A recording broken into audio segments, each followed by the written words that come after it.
Salut à tous et bienvenue sur mon court parcours, c'est le 8e épisode et aujourd'hui on va regarder comment jouer contre un arbre. Alors finalement il n'y a pas beaucoup de choses techniques, là ça va être plus de l'habileté, un peu de créativité aussi et puis avoir confiance en ce qu'on va sortir comme coup. Donc là l'idée c'est que j'ai un arbre qui va me gêner pour prendre mon stance puisque le green est de ce côté là, donc forcément si je ne suis pas gaucher je vais avoir des petites difficultés à venir me mettre en place. Vous voyez, je ne peux pas me mettre en place, donc forcément le seul accès que j'ai, si je ne veux pas déclarer cette balle injouable, ça va finalement me tenir un petit peu plus dans ce sens-là. Donc si je suis, on va dire, plutôt à l'aise en gaucher, je vais pouvoir le jouer en gaucher.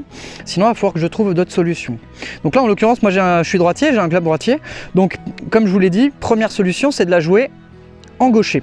Donc je vais inverser la tête de club, je vais la tourner dans ce sens-là, de façon à avoir le coup, enfin de façon à présenter la balle avec une tête de club plutôt vers le haut mais avec la face de club, et je vais utiliser plutôt un fer neuf, un club qui est relativement ouvert mais pas trop, et surtout pas trop fermé puisqu'il faut voler la butte.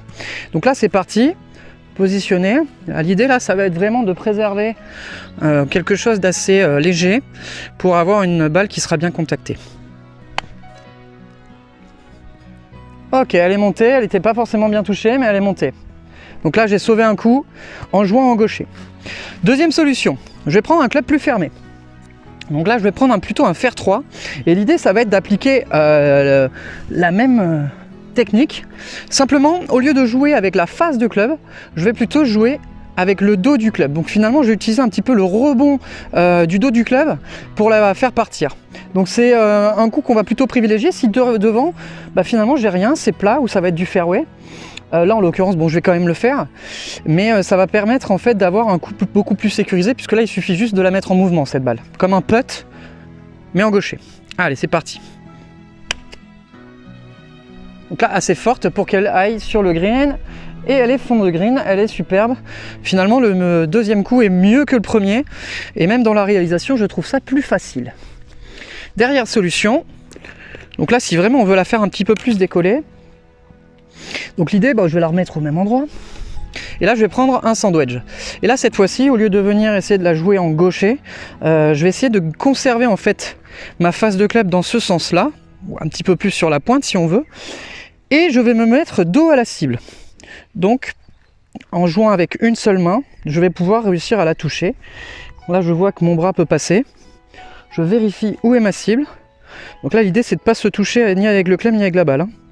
Et on y va, on peut gripper un peu plus court. C'est parti. Je sais pas si vous l'avez vu, mais celle-là elle est parfaite. Elle est sur le green, c'est super.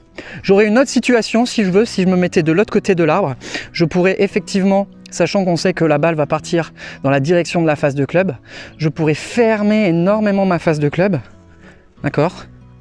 Mettre la balle ici, avoir la cible par là, et swinger très intérieur-extérieur, et finalement ma balle partirait dans le sens de la face et je la mettrais par là.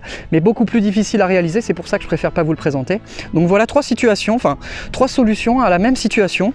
Entraînez-vous, parce que finalement si on s'entraîne pas à faire des coups spéciaux ou à faire un petit peu de créativité, d'imagination sur le parcours, sur le practice, malheureusement sur le parcours on peut se retrouver dans des situations comme ça qu'on n'a pas l'habitude d'avoir et stresser ou forcément perdre un coup entre guillemets bêtement en la déclarant injouable, alors que vous voyez que c'est plutôt facile finalement de faire un petit peu de distance et de se rapprocher du trou.